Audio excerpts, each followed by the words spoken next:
Voltada à negociação. Presidente Rodolfo Landim veta saída de jogador do Mengão e desmente acerto pela renovação de Gabigol. Programação do Flamengo aqui nos Estados Unidos. Fala, meus camaradas e minhas camaradas. Beleza? Bem-vindos a mais um vídeo aqui em seu canal de notícias do Flamengo. Canal Flazoeiro, eu estou chegando com tudo na manhã desta sexta-feira e eu chego, é claro, como sempre, com um caminhão carregado de notícias e carregado de informações do clube mais querido e mais amado do Brasil e do mundo, o Clube de Regatas do Flamengo.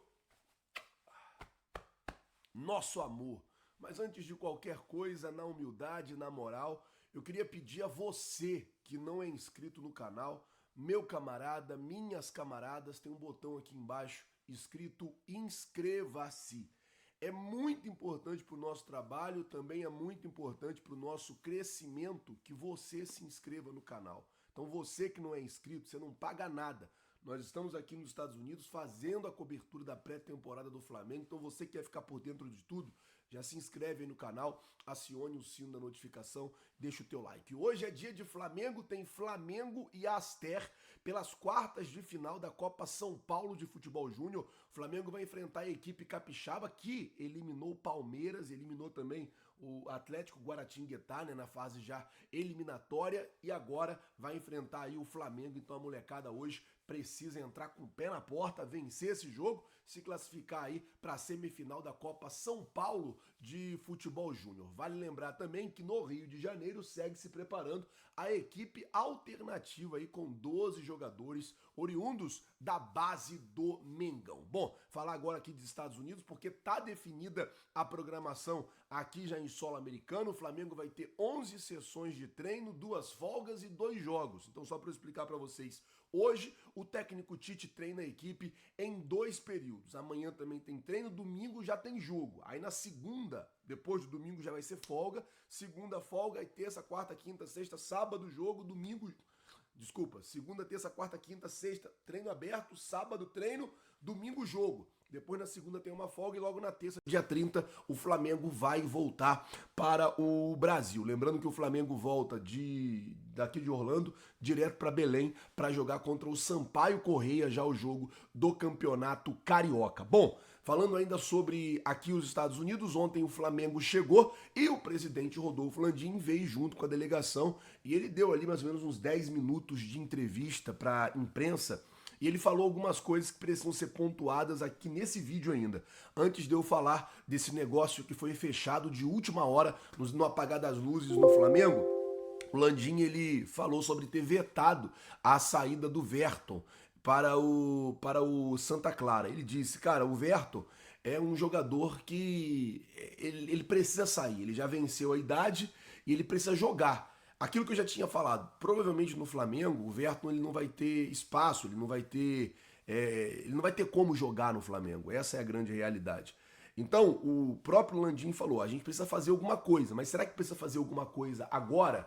Landim deu meio que a entender assim, ó, deixa ele ficar aí, jogar o Campeonato Carioca, depois eu decido o que eu faço com ele, depois a gente procura emprestar ele para alguma equipe, procura fazer alguma coisa com o jogador. Foi basicamente isso assim que o Landim quis dizer dentro da situação do Verton. Sobre o Gabigol, foi perguntado, vem cá, já tem um acordo verbal? Como é que tá a situação do Gabigol? Ele disse que não tinha um acordo verbal com o Gabigol, que teve sim conversas no ano passado, mas como já tinha até sido noticiado, as conversas com o Gabigol estavam travadas, os negócios estavam travados e que não havia, até o momento, a negociação estava parada, mas que não havia um acordo com a renovação de contrato do Gabigol, meio que desmentindo, né, tudo aquilo que o empresário do Gabigol falou até em entrevistas ao Globo Esporte, se não me engano. Então, assim, o empresário fala uma coisa, o Landim fala outra, são duas versões do mesmo fato, né? E a gente tem que estar atento, acompanhando isso para saber aí quem de fato está falando a verdade, quem não está falando a verdade. A gente precisa estar ligado para poder saber disso. Uma outra coisa que eu preciso falar ainda sobre essa chegada do Flamengo ontem, o técnico Tite chegou, foi muito bem recebido, o Landim chegou, ele falou mais ou menos por 10 minutos, falou também de reforços que estão chegando, falou muita coisa. A chegada do Flamengo e a entrevista do Landim está lá no nosso canal secundário, Redação Ninho, tá? Eu vou deixar tanto o link da chegada quanto o link da entrevista do Landim aqui embaixo no comentário fixado do vídeo para vocês poderem acompanhar. Só ir lá no Redação Ninho e acompanhar. Tem a chegada, os jogadores chegando e tem também essa entrevista com o Landim. Vai lá, Redação Ninho, a entrevista lá tá aqui no comentário fixado. Bom, vamos mudar o assunto aqui agora, falar sobre a situação do jogo do Flamengo, mais um jogo do Flamengo combinado para fora, confirmado, né, para fora do Rio. Trata-se do jogo Flamengo e Bangu, que será no Kleber Andrade, no estado do Espírito Santo, em Vitória. Então, o presidente Rodolfo Landim, lá em Manaus, já havia falado que tinha mais um jogo em negociação para fora do Rio, confirmado agora, Flamengo e Bangu. Essa informação é do Renan Moura, é da Rádio Globo, né, na verdade. O Flamengo e Bangu vai ser lá no Kleber Andrade, em Cariacica, no Espírito Santo. Então já vai se preparando aí, galera de Vitória, de Cariacica, de Vila Velha, de Guarapari. Vai ter Mengão aí no Espírito Santo. Mudar o assunto agora, falar sobre negócio fechado de última hora, porque a Sport TV deu um balão na Band, assim, de última hora. O que acontece? No apagar das luzes, houve uma mudança na transmissão dos jogos do Flamengo aqui em Orlando. A Band não vai mais transmitir a partida de domingo entre Flamengo e Philadelphia Union. O Sport TV vai ser o responsável pelo confronto na TV fechada. Então, havia aí uma negociação já praticamente certa entre a FC Series e a Bandeirantes, porém, de última hora, o Sport TV foi lá, deu uma pernada e o jogo vai passar no Sport TV. Lembrar vocês que o treino de daqui a pouco e o jogo também, nós vamos transmitir na Flazoeiro TV, tá? Só você colocar na pesquisa ali Flazoeiro TV, daqui a pouquinho vai ter treino. 11 horas da manhã a gente já vai entrar ao vivo, direto lá do CT do Orlando City, para transmitir para vocês o treino do Flamengo, tá? Então 11h30 tem um treino, 11 horas a gente já entra ao vivo, diretamente lá do CT do Orlando City. Bom, vamos mudar o assunto agora, falar sobre Matias Vinha, porque a informação é que o Flamengo já chegou a um acordo com a Roma, valor de 9 milhões de euros, 48 milhões de reais, quase 49 milhões de reais. O valor vai ser dividido entre uma maior parte fixa e variáveis que podem chegar até o valor citado, ou seja, o Flamengo vai pagar uma boa parte já fixa e aí vai ter umas variações lá, alguns bônus que vão ser pagos para chegar a 9 milhões de euros. Lazoeiro, por que o negócio ainda não está fechado, então? Por que você ainda não fez um vídeo, não fez uma live, negócio fechado, Matias Vinha do Mengão? Vou explicar. Porque ainda se discute lá do lado da Roma o valor que vai ser pago ao Sassuolo pela taxa de vitrine. Inclusive o Sassuolo já teria até contratado um lateral para o lugar do Matias Vinha. Então, o Matias Vinha, praticamente já tudo certo. O Flamengo já chegou a um acordo nos valores com a Roma. E agora é só esperar aí essa negociação ela se concretizar. E o que falta para concretizar, volto a dizer, que as partes elas consigam aí chegarem a um valor, tá certo? Ao valor lá pro Sassuolo, só o valor pro Sassuolo só, que tá Sassuolo, né, que tá faltando. Do Flamengo e Roma, tá tudo certo. O jogador deve estar chegando, não sei se vai chegar aqui ou se vai chegar no Rio, né, mas o jogador deve estar chegando aí nos próximos dias. Bom dia, Alain. Bom dia, André. Bom dia a todos. Eu acho que teve muita coisa boa no jogo de hoje, né? O comportamento do time foi, acho que, melhor do que encomenda. Primeiro, porque é uma estreia contra uma equipe pequena, então a tendência sempre é uma certa acomodação, as desculpas sempre estão prontas, né? Primeiro jogo, voltando agora, estava de férias, o adversário se preparou por 57 dias para essa estreia, e sempre tem desculpa. Mas não, o Flamengo foi um time com muita fome, um time que marcou muito forte lá no campo de ataque, recuperou bolas várias vezes, Arrascaeta e Luiz Araújo, por exemplo, fazendo esse trabalho o tempo inteiro e criando situações. Com 15, 20 minutos de jogo, quando a câmera mostrava mais de perto a reação dos jogadores do Audax, os caras estavam. O João Vitor estava com os olhos esbugalhados ali, o camisa 4 ali, porque era toda hora ele tinha trabalho, não conseguia respirar. Então, assim, foi um time que. Eu sempre digo, há maneiras e maneiras de vencer um time mais fraco.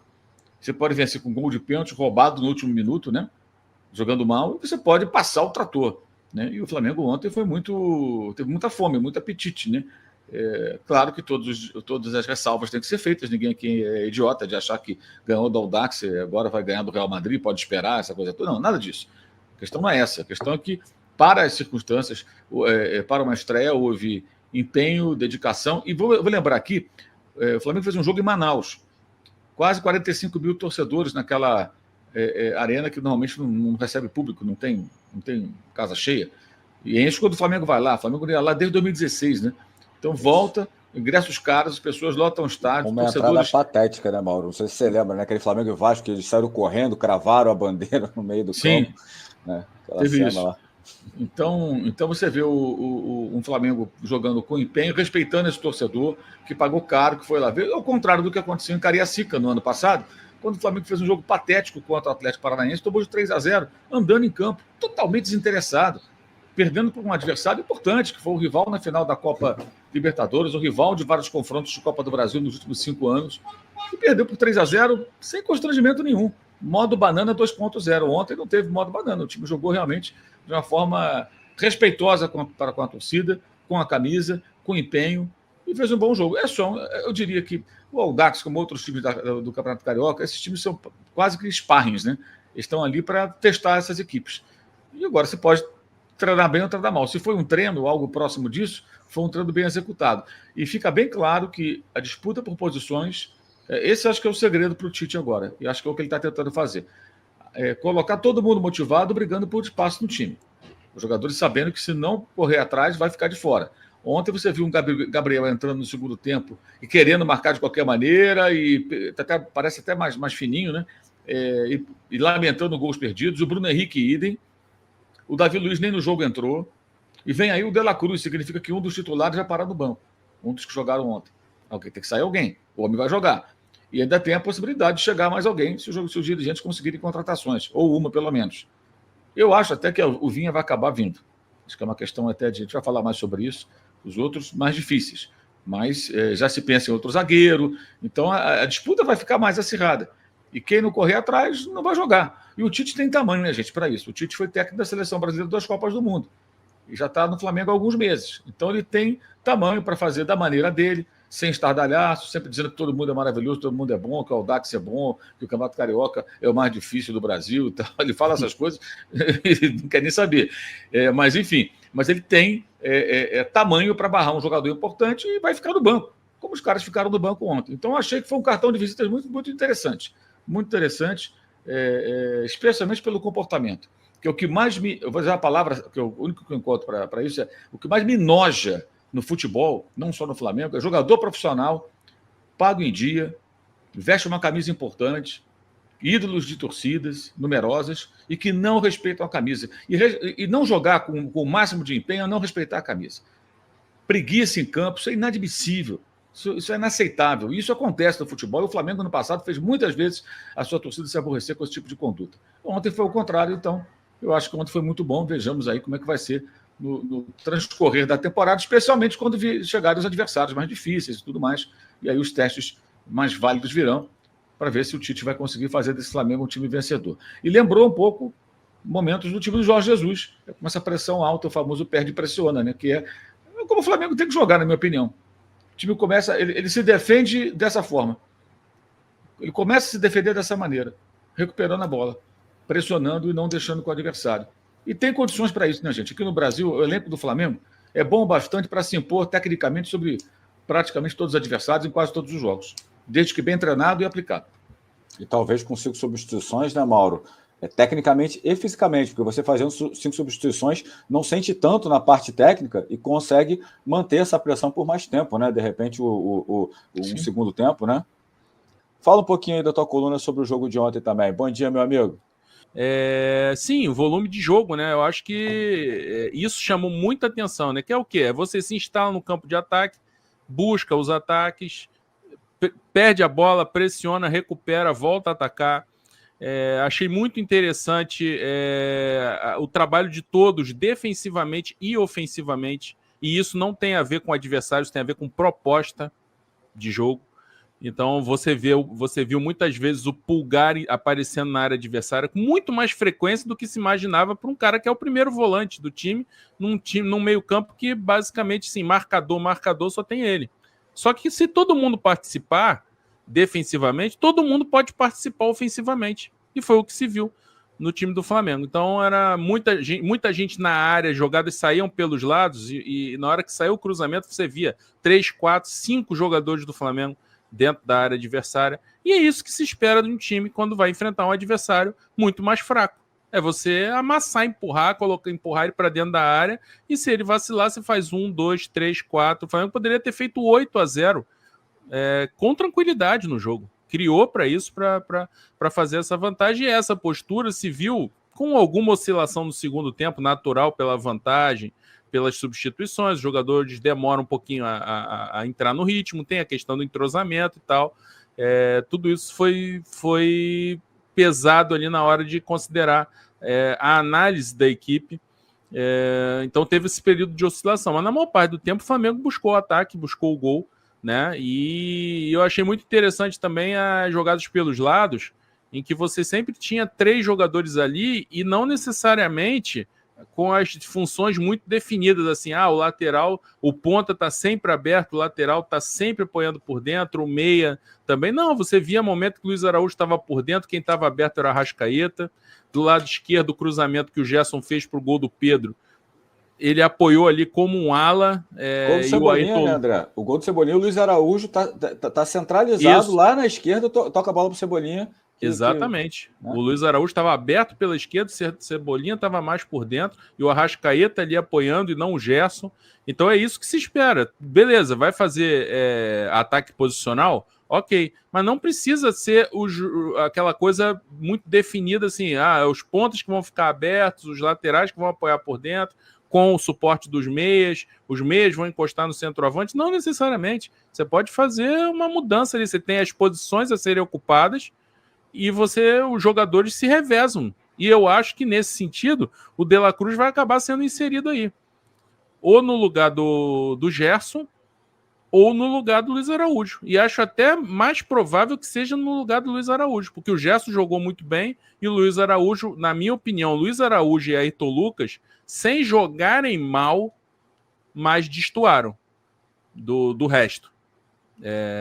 Eu achei que cometeram mais erros do que os outros, e mais erros até do que o recomendável para um jogo tão tranquilo desse, que o jogo foi condicionado logo no início, né? Sai o gol, e aí outro mérito, né? Que é ter a bola parada. A bola parada funciona justamente nesse tipo de situação.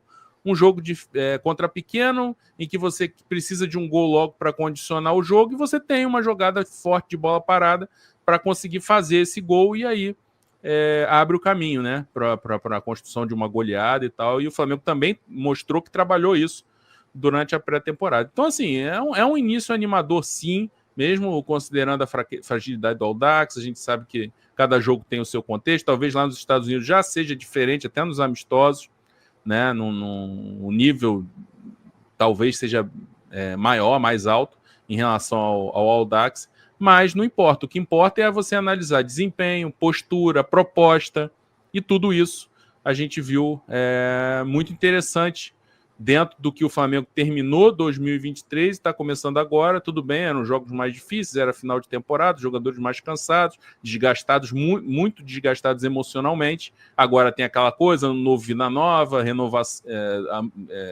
um clima novo, apesar dos mesmos jogadores. Mas mesmo considerando tudo isso, eu achei a estreia do Flamengo bem positiva. Muito além do placar, que poderia ter sido muito maior do que foi. Só para terminar o noticiário carioca, o Felipe Luiz, que recusou o convite da seleção brasileira do Edinaldo, mais um não que o Edinaldo tomou na cara, só tomou o sim do Dorival, ele vai ser o novo técnico do time sub-17 do Flamengo, já começa a trabalhar nesta segunda-feira. Recusou o convite para ser o coordenador lá da... Aí, ó, aí a informação. O ex-atleta Felipe Luiz é o novo técnico sub-17 do Rubro Negro. Me parece uma aposta bem interessante, um cara bem legal aí, o Felipe Luiz e ficou muito identificado com a torcida do Flamengo. Ô Perrone. Fala, nação rubro-negra. Nação, vocês acham que o Flamengo tá vindo com um elenco reforçado para essa temporada 2024? Você acha que a contratação de novos reforços vai poder fazer o Flamengo ser campeão de tudo esse ano? Deixa aqui nos comentários. E você, rubro-negro carioca apaixonado pelo Megão, se inscreva no canal e deixa aquele like.